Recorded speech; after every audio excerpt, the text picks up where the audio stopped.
Hello guys, we are discussing about the cell organelles and today we will discuss about the ribosomes.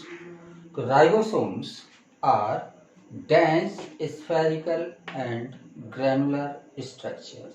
इस cytoplasm में पड़े रहते हैं या फिर आपको इंडोप्लाज्मिक रेटिकुलम बता रहे थे, उस समय बताया था कि ये इंडोप्लाज्मिक रेटिकुलम से चिपके हुए होते हैं और उन इंडोप्लाज्मिक रेटिकुलम को हम बोलते थे रफ इंडोप्लाज्मिक रेटिकुलम। तो रफ इंडोप्लाज्मिक रेटिकुलम से अटैच्ड या न्यूक्लियस की आउटर मेम्ब्रेन से अटैच्ड ये प्रेजेंट होते हैं या फिर फ्रीली पड़े रहते हैं इनटू साइटोप्लाज्म। तो इनकी जो पोजीशन है, अकरेंस है, ये फ्रीली साइटोप्लाज्म में पड़े रहेंगे या फिर रफ इंडोप्लाज्मिक रेटिकुलम से अटैच्ड होंगे या फिर न्यूक्लियर मेम्ब्रेन की आउटर, जो न्यूक्लियस में डबल मेम्ब्रेन बाउंड स्ट्रक्चर होता है उसकी जो आउटर मेम्ब्रेन है उससे अटैच्ड ये प्रेजेंट होते हैं। डेंस होते हैं, स्फेरिकल होते हैं और ग्रैनुलर इन शेप होते हैं। इनका जो शेप होता है इसमें इस तरह से दो सब यूनिट आपस में जुड़ी हुई होती हैं और दोनों सब यूनिट कैसी होती हैं, स्फेरिकल और डेंस होते हैं। इनके अंदर जो आरएनए और प्रोटीन्स होती है काफी डेंसली पैक्ड होती है और ये दाने की तरह दिखाई देते हैं, इसलिए इनको ग्रैनुलर स्ट्रक्चर बोला जाता है। आरएनए और प्रोटीन से मिलकर ये बने रहते हैं, आरएनए और प्रोटीन्स। इनके चारों ओर कोई मेम्ब्रेन प्रेजेंट नहीं होती है, ये नो मेम्ब्रेन बाउंड स्ट्रक्चर्स होते हैं। तो याद रखना ये स्पेशल कैरेक्टर है, नो मेम्ब्रेन बाउंड स्ट्रक्चर है। आप सेल ऑर्गेनेल्स जितने भी देखते हैं ये तीन तरह के होते हैं, या तो नो मेम्ब्रेन बाउंड स्ट्रक्चर होगा या सिंगल मेम्ब्रेन बाउंड स्ट्रक्चर होगा या डबल मेम्ब्रेन बाउंड स्ट्रक्चर होगा। तो ये ribosomes no membrane bound structure है। डबल मेम्ब्रेन बाउंड में आप माइटोकॉन्ड्रिया, क्लोरोप्लास्ट देखेंगे, ये डबल मेम्ब्रेन बाउंड स्ट्रक्चर होते हैं, दोहरी झिल्ली से कवर्ड होते हैं, जबकि गोल्जी अपरेटस वगैरह और ये लाइसोसोम्स वगैरह ये सिंगल मेम्ब्रेन बाउंड स्ट्रक्चर होते हैं। इनके चारों ओर केवल एक मेम्ब्रेन की कवरिंग होगी। तो राइबोसोम्स कैसे हैं, no membrane bound structures. In prokaryotic cells, आपको ये पहले भी हम बता चुके हैं, अभी भी बता रहे हैं कि in prokaryotic cell ribosomes 70S type के होते हैं। Ribosomes are of 70S type. मान लीजिए ये प्रोकैरियोट का राइबोसोम है, तो इसकी जब दोनों यूनिट मिल जाएंगी, दोनों सब यूनिट्स मिल जाएंगी तो ये हो जाएगा 70S टाइप्स। और अगर इसकी सब यूनिट्स की अगर हम बात करें तो सब यूनिट्स की बात करेंगे तो कितना, ये लार्जर जो होती है 50S की होती है, स्मॉलर 30S की होती है। तो जोड़ना नहीं है, इसको जोड़ेंगे तो ये कितना हो जाएगा, 80S हो जाएगा। जोड़ना नहीं होता है, एक्चुअली में ये सेडिवर कोफिशिएंट होता है। जब हम सेल को सेंट्रीफ्यूज में घुमाते हैं तो कितनी स्पीड पर ये सेटल डाउन होते हैं, ये उस स्पीड को हम बोलते हैं सेडिवर कोफिशिएंट। ठीक, उस स्पीड को हम रिप्रेजेंट करते हैं सेडिवर कोफिशिएंट से। तो ऐड करने से ये नहीं आता है, ये हमें केवल ध्यान रखना पड़ता है कि जो 70S टाइप का राइबोसोम होता है इसकी लार्जर सब यूनिट 50S टाइप की होती है और स्मॉलर सब यूनिट 30S टाइप की होती है। और इन यूकैरियोटिक सेल दोनों तरह के राइबोसोम होते हैं, 80S और 70S टाइप के। आपको बताया था कि माइटोकॉन्ड्रिया के अंदर जो राइबोसोम होंगे वो 70S होंगे, क्लोरोप्लास्ट के अंदर जो राइबोसोम होंगे वो 70S टाइप के होंगे। साइटोप्लाज्म में या इंडोप्लाज्मिक रेटिकुलम से या न्यूक्लियर मेम्ब्रेन के बाहर जो राइबोसोम्स होंगे वो 80S टाइप के होंगे। तो जो भी 80S टाइप के राइबोसोम है, 80S टाइप के राइबोसोम्स की जो लार्जर सब यूनिट होती है ये 40S, स्मॉलर 40S टाइप की होती है और लार्जर 60S टाइप की होती है और ये ओवरऑल 80S टाइप के होते हैं। तो इनको जोड़ेंगे तो ये 100 हो जाएगा। तो जोड़ना नहीं है, ये याद रखना है। ठीक, 80S की लार्जर सब यूनिट 60S टाइप की और स्मॉलर सब यूनिट 40S टाइप की, 70S की लार्जर सब यूनिट 50S टाइप की और स्मॉलर सब यूनिट 30S टाइप्स की होती है। और इनका फंक्शन होता है, ये प्रोटीन सिंथेसिस में हेल्प करते हैं, प्रोटीन सिंथेसिस में हेल्प करते हैं। जो mRNA होता है ये राइबोसोम्स की स्मॉलर और लार्जर सब यूनिट के बीच से होके जब पास होता है तो क्या होता है कि ये कोड करता है किसको, अमीनो एसिड को जुड़ने के लिए, और इसी के कोडॉन के हिसाब से अमीनो एसिड आपस में जुड़ते चले जाते हैं और अमीनो एसिड की चेन को हम बोलते हैं प्रोटीन। तो प्रोटीन की सिंथेसिस में ये हेल्प करता है, एमआरएनए को रीड करता है और एमआरएनए के हिसाब से प्रोटीन की सिंथेसिस करता है। तो इसका सोल फंक्शन होता है कि ये प्रोटीन सिंथेसिस में हेल्प करता है।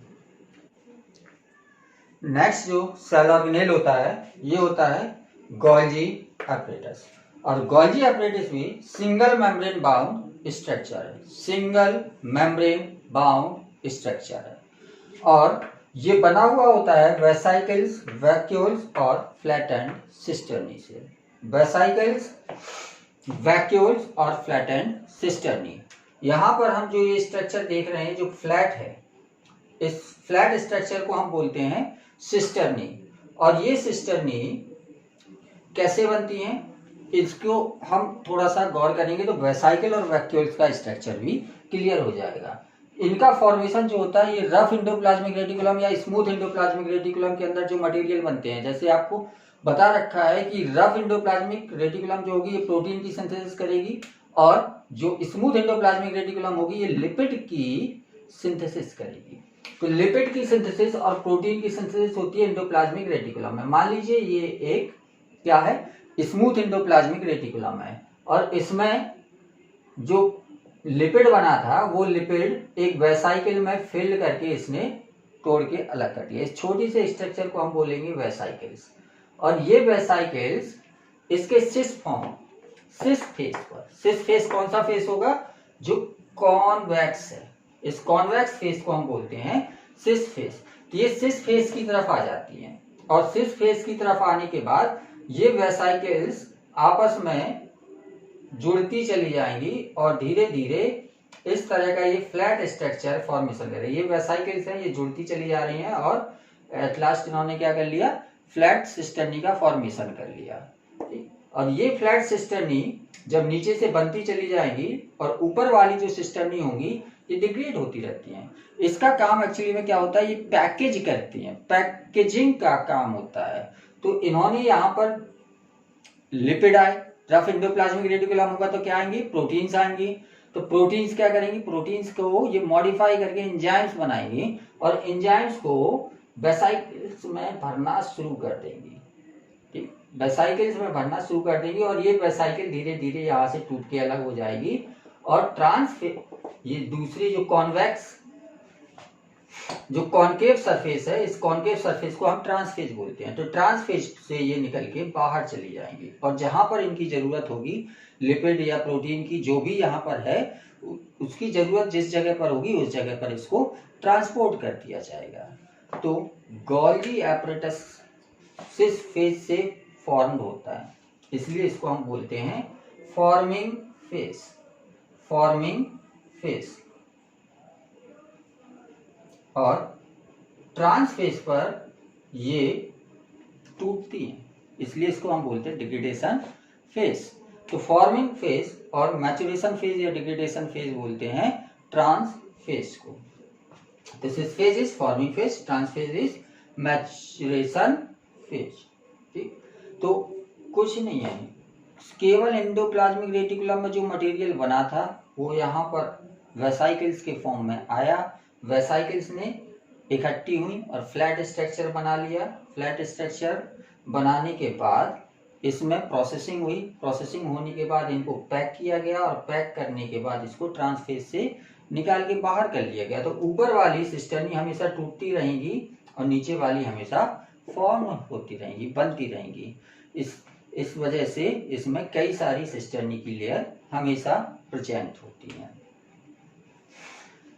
एनिमल सेल्स की अगर हम बात करें तो एनिमल सेल्स में जो गोल्जी एपरेटस होता है ये इस तरह से नियर द न्यूक्लियस होता है, न्यूक्लियस के पास हमेशा प्रेजेंट होता है, और इसकी जो कॉन्वेक्स सरफेस होगी, कॉनकेव सरफेस होगी, ये न्यूक्लियस के पास होगी, कॉन्वेक्स सरफेस न्यूक्लियस से दूर होती है। तो एनिमल सेल में गोल्जी एपरेटस या गोल्जी बॉडी कहाँ प्रेजेंट होती है, नियर द न्यूक्लियस। जबकि प्लांट सेल में ये सिस्टर्नी डिस्क्रीट मैनर में पड़ी हुई होती हैं, फ्रीली डिस्ट्रीब्यूटेड होती हैं। इसलिए प्लांट सेल में इसको एक स्पेशल नाम दिया जाता है डिक्टियोसोम्स। तो प्लांट सेल्स में गोल्जी एपरेटस को डिक्टियोसोम कहा जाता है, क्योंकि ये फ्रीली डिस्ट्रीब्यूटेड होती हैं साइटोप्लाज्म में। न्यूक्लियस के पास में ये इकट्ठी नहीं होती हैं। और अगर हम इनकी प्रेजेंस की बात करें तो ये मोस्ट ऑफ दी सेल्स में गोल्जी एपरेटस प्रेजेंट होता है, एक्सेप्ट कुछ एक्सेप्शन है, जैसे बैक्टीरिया में गोल्जी एपरेटस नहीं होगा। आपने तो बेसिक फंडा पता है इसका कि जितनी भी प्रोकैरियोटिक सेल्स होती हैं, प्रोकैरियोटिक सेल्स में कोई भी सेल ऑर्गेनेल नहीं होता है। तो बैक्टीरिया प्रोकैरियोटिक सेल है, इसमें कोई सेल ऑर्गेनेल नहीं होगा, तो गोल्जी बॉडी भी नहीं होगी। दूसरा है इसका blue green algae. Blue green algae में भी ये एब्सेंट होती हैं। मैच्योर स्पर्म में शुरुआत में तो गोल्जी बॉडी होती है, लेकिन जब ये मैच्योर हो जाता है तब इसमें गोल्जी बॉडी एब्सेंट हो जाती है। और मैच्योर आरबीसी, ऐसे ही आरबीसी में होता है कि जब इमैच्योर है आरबीसी तब तो उसमें गोल्जी बॉडी होगी, लेकिन जैसे ही आरबीसी मैच्योर होगी इसमें से गोल्जी बॉडी निकल के बाहर चला जाएगा। तो मैच्योर आरबीसी और मैच्योर स्पर्म में गोल्जी बॉडी एब्सेंट होती है। फंक्शंस ऑफ गोल्जी बॉडी, ये सिक्रीटरी होती है। अभी आपने क्या देखा कि यहाँ पर जो प्रोटीन्स या लिपिड वगैरह आए हैं ये वेसाइकल्स के फॉर्म में पैक करके उनको सिक्रीट करते रहते हैं, इसलिए इनका नेचर कैसा हो गया, सिक्रीटरी इन नेचर हो गया। तो Golgi bodies are secretory in nature, Golgi body are secretory in nature.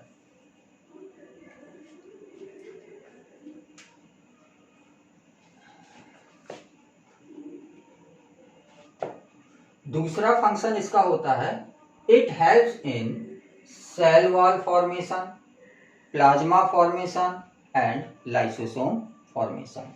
ये सेल वॉल के फॉर्मेशन में हेल्प करती है, प्लाज्मा मेम्ब्रेन की फॉर्मेशन में हेल्प करती है और लाइसोसोम्स के फॉर्मेशन में हेल्प करती हैं।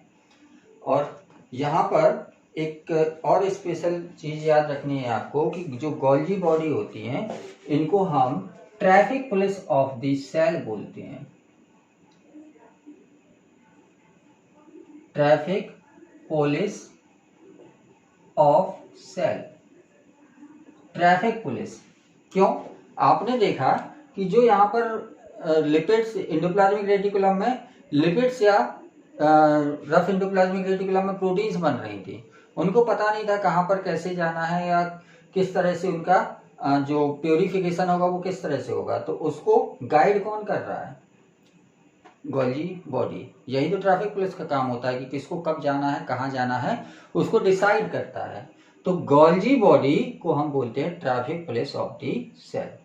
और नेक्स्ट ऑर्गेनेल की बात करें तो नेक्स्ट ऑर्गेनेल है लाइसोसोम। ये भी सिंगल मेम्ब्रेन बाउंड स्ट्रक्चर होता है, सिंगल मेम्ब्रेन बाउंड स्ट्रक्चर होता है और ये प्लाज्मा में वो साइटोप्लाज्म में फैला हुआ पड़ा रहता है, बिखरा हुआ होता है, साइटोप्लाज्म में ये प्रेजेंट होता है और इसके अंदर डिफरेंट टाइप्स के एंजाइम्स, हाइड्रोलिटिक एंजाइम्स प्रेजेंट होते हैं। अभी आपने यहाँ पढ़ा था कि लाइसोसोम फॉर्मेशन में हेल्प करते हैं, तो कैसे करेंगे, प्रोटीन्स यहाँ पर आई रफ एंडोप्लाज्मिक रेटिकुलम में, उनसे प्रोसेसिंग हुई और उन प्रोटीन से क्या बन गए, एंजाइम्स बन गए। और एंजाइम्स बनने के बाद वो एंजाइम्स एक वेसाइकल में स्टोर हो गए। ये कैसे हैं, हाइड्रोलिटिक एंजाइम्स हैं और इन्हीं बॉडी को हम बोलने लगेंगे लाइसोसोम्स।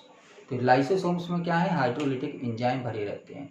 हाइड्रोलिटिक एंजाइम्स ऐसे एंजाइम्स होते हैं जो किसी भी चीज को डाइजेस्ट कर सकते हैं, चाहे वो प्रोटीन हो, चाहे फैट हो, चाहे कार्बोहाइड्रेट हो, चाहे न्यूक्लिक एसिड हो। तो डाइजेशन, सारे डाइजेस्टिव एंजाइम, लगभग सारे डाइजेस्टिव एंजाइम्स लाइसोसोम में प्रेजेंट होते हैं और उनको मिला के हम क्या बोलते हैं, hydrolytic enzymes. Functions of lysosomes, lysosomes intracellular digestion करते हैं। सेल के अंदर जो डाइजेशन होना है वो कौन करेगा, लाइसोसोम्स। आप अमीबा के डाइजेशन को अगर देखें तो अमीबा में जो फूड, वैक्यूल के अंदर फूड होता है इस फूड वैक्यूल के चारों ओर लाइसोसोम्स आके इकट्ठे होते हैं और ये अपने हाइड्रोलिटिक एंजाइम्स को सेल के अंदर फूड वैक्यूल के अंदर छोड़ देते हैं, जहां पर फूड का डाइजेशन हो जाता है। तो सेल के अंदर का जो डाइजेशन होना है, इस डाइजेशन को कौन कराएगा? लाइसोसोम्स के एंजाइम्स। दूसरा फंक्शन है destroy foreign material enter in the cells. बहुत से फॉरेन मटेरियल सेल के अंदर इंटर कर सकते हैं। इन फॉरेन मटेरियल को कौन खत्म करेगा? लाइसोसोम्स के एंजाइम्स। तीसरा पॉइंट है removes born out cellular organelles. अब सेल के अंदर जो ऑर्गेनेल्स होते हैं ये भी क्या करते हैं? धीरे धीरे बूढ़े होते चले जाते हैं, पुराने होते चले जाते हैं और कमजोर हो जाते हैं। तो जितने कमजोर सेल ऑर्गेनेल्स होते हैं उनको ये क्या करता है? रिमूव करता है, उनको डाइजेस्ट करके खत्म कर देता है, उनके अंदर जो प्रोटीन वोटीन होती है उसको निकाल लेता है। तो वो रिमूव करता है वॉर्न आउट सेलुलर ऑर्गेनेल्स को और acts as a suicidal bag of the cell. जब पूरी की पूरी सेल ही बूढ़ी हो जाएगी तब क्या करेगी? लाइसोसोम्स सेल के अंदर ऐसे ही फट जाएंगे, हाइड्रोलिटिक एंजाइम सेल के साइटोप्लाज्म में फैल जाएंगे और उस पूरी सेल का ही डाइजेशन हो जाएगा। तो इसको हम बोलेंगे सुसाइड ऑफ सेल्स, इसलिए इनको हम suicidal bags of the cell भी बोलते हैं। अब एक लास्ट पॉइंट, इसमें लास्ट पॉइंट क्या है? ये आप देख रहे हैं कि ये क्या कर रहा है? सफाई कर रहा है। गंदगी आ गई तो साफ कर दिया, कोई चीज खराब हो गई, कमजोर हो गई, उसको साफ कर दिया, पूरी की पूरी सेल बेकार हो गई तो पूरी की पूरी सेल को साफ कर दिया। इसलिए इसको हम बोलेंगे cellular house keeper. Cellular house keeper ये सेल का सफाई कर्मी है, या इसका वेंजर बोलेंगे इसको, इसका वेंजर, या इसी को हम बोलते हैं डिमोलिशन स्क्वाड्स, या इसी को हम बोलते हैं गार्बेज डिस्पोजल सिस्टम। तो कई नाम है इसके, लेकिन सारे नाम एक ही बात को इंडिकेट करते हैं कि ये सफाई कर्मी है। इस सेल के अंदर की सफाई करेगा या पूरी की पूरी सेल की ही सफाई कर देगा। बाकी के सेल ऑर्गेनेल्स हम नेक्स्ट टर्न पर कंटिन्यू करेंगे।